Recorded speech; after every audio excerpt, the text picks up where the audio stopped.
Bonjour, aujourd'hui un petit tuto très simple, assez rapide pour vous remontrer comment établir un tableau de valeur sur la Casio. Donc pour ça nous allons utiliser la fonction qui apparaît ici, f de x égale 0,01x au cube moins 2x, et donc on va essayer de remplir un tableau pour des valeurs qui vont ici de moins 8 à 12. Vous allez vite comprendre qu'on peut établir un tableau pour n'importe quel intervalle et surtout pour n'importe quel pas, puisqu'on remarque ici déjà dans le tableau que pour les différentes valeurs de x, les valeurs ne sont pas régulières. Ici on passe de moins 8 à moins 2, à 0, 2, 4 et puis 12 d'un seul coup. Donc c'est pas du tout gênant, vous allez voir que la calculatrice se fiche un peu des valeurs du tableau, elle va vous en donner plus que besoin, et donc c'est ça qui est aussi intéressant. Alors pour cela on se dirige sur la calculatrice, donc pour aller dans le menu tableau, très simple, il suffit d'appuyer sur la touche menu, et donc le menu tableau, c'est le menu numéro 7 ici sur ce modèle, la graphe 85. C'est pas forcément la même disposition sur la graphe 25 ou 35, mais peu importe. Donc pour accéder au menu tableau, deux possibilités.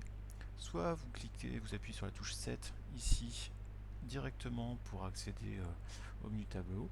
Sinon, on peut utiliser le pad là avec les flèches pour aller jusqu'au menu tableau et faire exé. Une fois qu'on a cette fenêtre de présentation, on va saisir directement la fonction qui est ici, 0,001x au cube moins 2x. Donc je le fais devant vous directement. Donc c'est parti, 0,01 fois x. Le cube ou la puissance 3 se fait sur la Casio avec le petit accent circonflexe ici, c'est l'exposant. Donc exposant 3 ou puissance 3. Et donc on va faire ensuite un moins 2x, donc moins 2 fois x. Une fois que j'ai bien saisi l'expression de ma fonction, je valide. Et avant de lancer la construction du tableau en appuyant sur la touche F6 ici, chose importante, c'est le paramétrage du tableau avec la fonction set.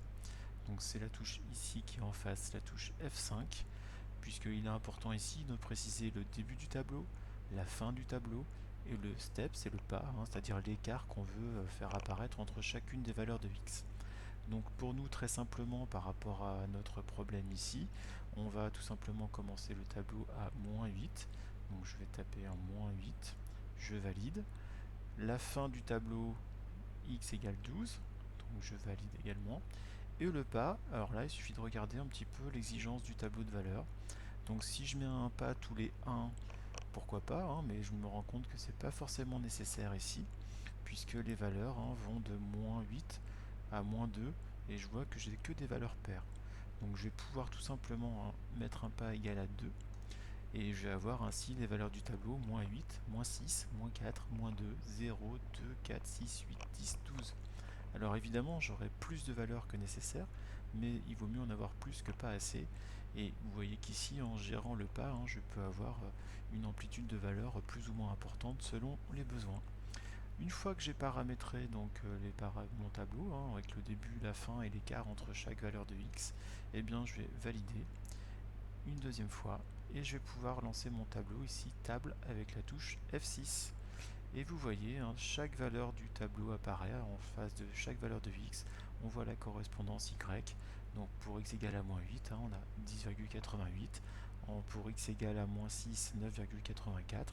Et ensuite, il suffit de faire dérouler le tableau avec le pad ici, touche vers la flèche vers le bas. Et donc ça me permet de voir la totalité de mon tableau, de moins 8 à 12. Donc évidemment, dans mon tableau de valeurs, je vais ne compléter que ce qui m'intéresse, c'est-à-dire de prendre les valeurs de x égale à moins 8, celle qui est égale à moins 2, à 0, etc. Je n'ai pas besoin de recopier tout le tableau ici.